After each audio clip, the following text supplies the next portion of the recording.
মুজাহিদ বলেন, আল্লাহ রসুল সাল্লাল্লাহু আলাইহি ওয়াসাল্লামের এক সাহাবী আমাকে বর্ণনা করেছেন, মাহাদি ততক্ষণ পর্যন্ত আত্মপ্রকাশ করবে না যতক্ষণ না পবিত্র আত্মাকে হত্যা করা হবে। তখন যারা আকাশে আছে ও যারা পৃথিবীতে আছে সবাই তাদের উপর ক্ষুব্ধ হয়ে উঠবে, ফলে মানুষ মাহাদির নিকট আসবে। তারা তাকে এমনভাবে বরণ করে নেবে যেমনটি বাসর রাতে নববধূকে তার বরের কাছে নিয়ে যাওয়া হয়। তিনি সুবিচার দ্বারা পৃথিবীকে ভরে দেবেন, মাটি তার শস্যাদি বের করে দেবে এবং আকাশ বৃষ্টি বর্ষণ করবে। তার শাসনামলে আমার উম্মত এত নিয়ামতের অধিকারী হবে যা অতীতে কোনো দিন হয়নি।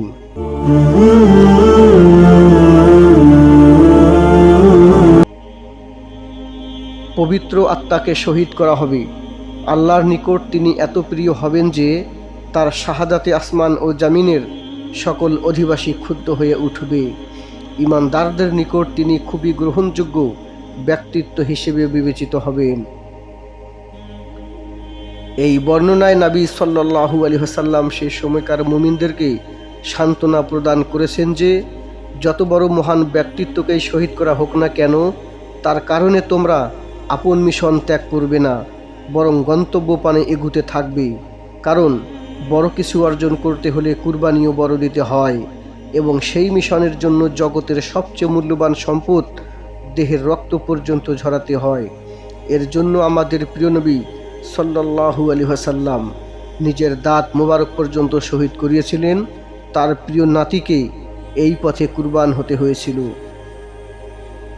মুজাহিদদেরকে সবসময় মনে রাখতে হবে, যত জনপ্রিয় ব্যক্তিত্বই আপনার থেকে বিদায় গ্রহণ করুন না কেন, অতি তাড়াতাড়ি আপনাকেও তাদের কাছে চলে যেতে হবে। তারপর আল্লাহর সঙ্গে সাক্ষাৎ ও হুরদের আসর আল্লাহর পথের সৈনিকদের জন্য কতই না আনন্দময় ও মধুর হবে।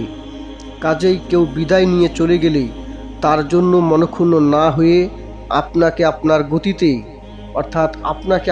গতিতে আপন মিশন চালিয়ে যেতে হবে।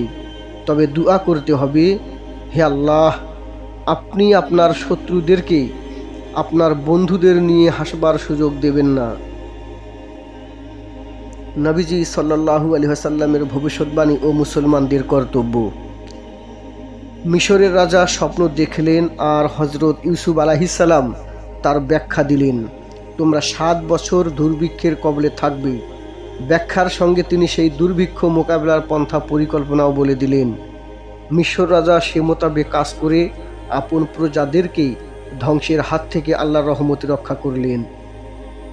এই উম্মতের মহান নেতা মুহাম্মদ আরবি সাল্লাল্লাহু আলাইহি ওয়াসাল্লাম 1400 বছর আগে সংবাদ দিয়ে গেছেন, দেখো অমুক অমুক মুসলিম রাষ্ট্রের উপর এই বিপদ বয়ে যাবে, কাজেই তোমরা আগে থেকেই পরিকল্পনা ঠিক করে রাখো।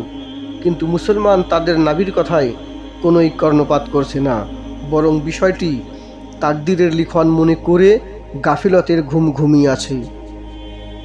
অথচ আজ যদি পশ্চিমা মিডিয়া ঘোষণা করে যে অমুক দেশে সুনামি হতে যাচ্ছে কিংবা অমুক শহর ভূমিকম্পে ধ্বংস হয়ে যাবে, ফলে মানুষ যেন 24 ঘন্টার মধ্যে শহর ত্যাগ করে অন্যত্র সরে যায়, তখন আপনি 24 ঘন্টা পর সেখানে একটি কুকুরও খুঁজে পাবেন না। তখন মানুষ মৃত্যু থেকে এমনভাবে পলায়ন করবে যেন অবধারিত মৃত্যুকেও এড়ানো সম্ভব। কিন্তু এর কারণ কি যে বিশ্বনবী হযরত মুহাম্মদ সাল্লাল্লাহু আলাইহি ওয়াসাল্লামের সতর্কবাণী শোনার পরও মুসলমানদের মাঝে কোনো জাগরণ সৃষ্টি হচ্ছে না। মহাযুদ্ধে মুসলমানদের হেডকোয়ার্টার। হযরত আবু দারদা রাদিয়াল্লাহু তাআলা আনহু থেকে বর্ণিত, আল্লাহ রসুল সাল্লাল্লাহু আলাইহি ওয়াসাল্লাম বলেছেন, মহাযুদ্ধের সময় মুসলমানদের তাবু অর্থাৎ ফিল্ড হেডকোয়ার্টার হবে শামের সর্বোন্নত নগরী দামেস্কের সন্নিকষ্ট আলগুতা নামক স্থানে।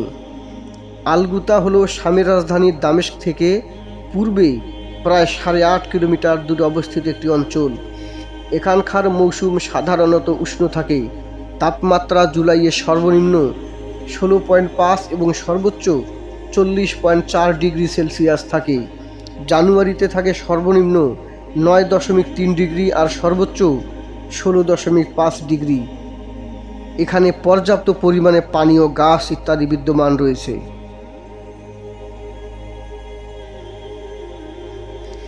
প্রিয় দর্শক, ইনশাল্লাহ আগামী পর্বে হজরত মাহাদির নেতৃত্বে অনুষ্ঠেয় যুদ্ধসমূহ নিয়ে আলোচনা করা হবে।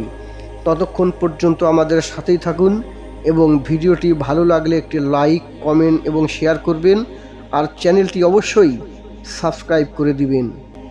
আসসালামু আলাইকুম ওয়া রাহমাতুল্লাহি ওয়া বারাকাতুহু।